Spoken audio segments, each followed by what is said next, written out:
Right guys, more swings coming at you from my golf app. Interesting one, this one. It's hard to tell what he's doing wrong. So we're going to talk about self-assessing a little bit, because I think a lot of this is to do with strike.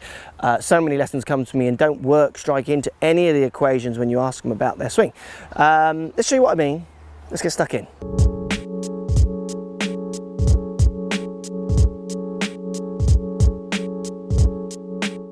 Right guys, interesting swing here, lots of good movements. I think this lesson really, and it's not always going to be the best lesson for the customer, because I would need to measure him a bit more with the movements he sent in from a 2D camera.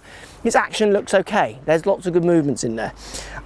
You can see obviously from the dark sky where the ball goes, that's a bad shot. He is not going to hit that shot and think, okay, that was a good swing. 9 times out of 10 when people hit that shot, they are thinking, right, so the one before they hit the ball, and it goes kind of where they want, and it struck somewhere near the effective CG, so somewhere near the middle, if you like.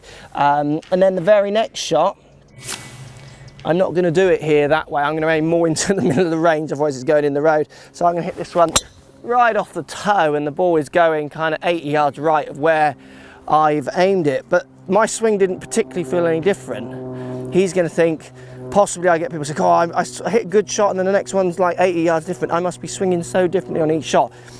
The area of strike was very different on those two shots. So where this point of the face is compared to this point of the face is pointing is very different. Once you take in any kind of twists as well, can be very different.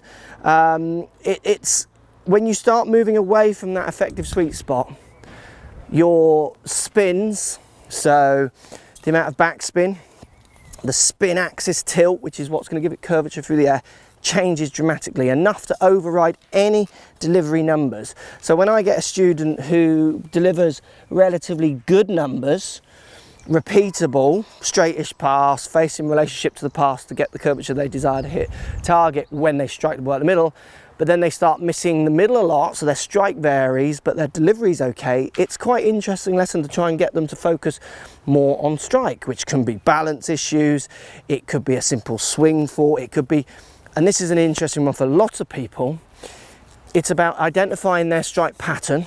So a common one, I get lots of golfers hit it at the heel. So they're constantly, their strike pattern when measured on GC2 HMD, which is seeing strike, their centered strike to always at the heel, never finding the toe.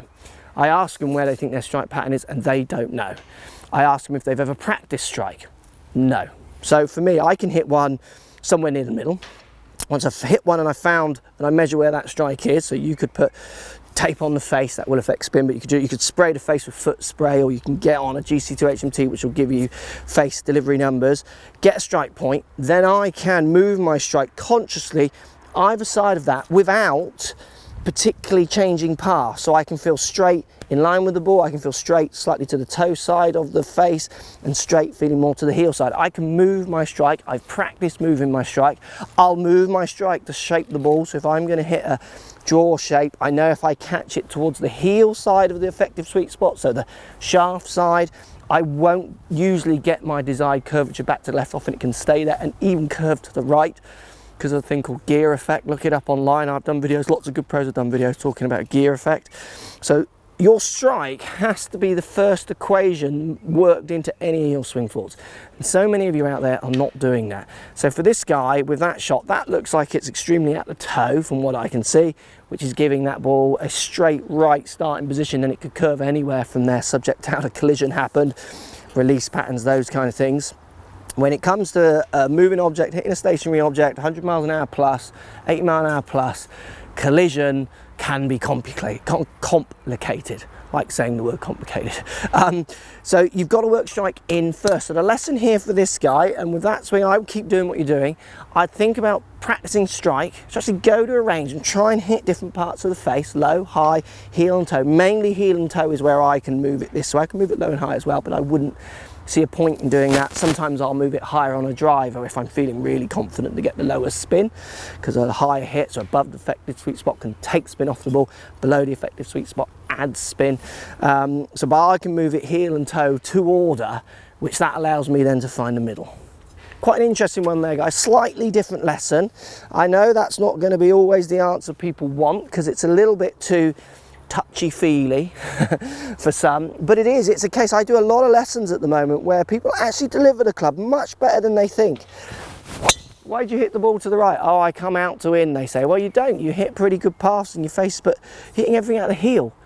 Or you're even hitting it extremely out of the toe, or it's varied. And we work on strike, and it's amazing how much more kind of together their dispersion can get when they're focusing on the most important part when it comes to hitting a golf shot, which is hitting the ball in the desired spot to get the right launches.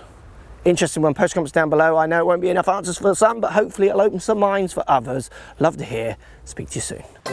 Thanks for watching. Find more videos, subscribe to my YouTube channel. Find me on Facebook, Mark Crossfield, also on Twitter at 4golfonline, and loads of fun pictures going up on Instagram at CrossfieldMark.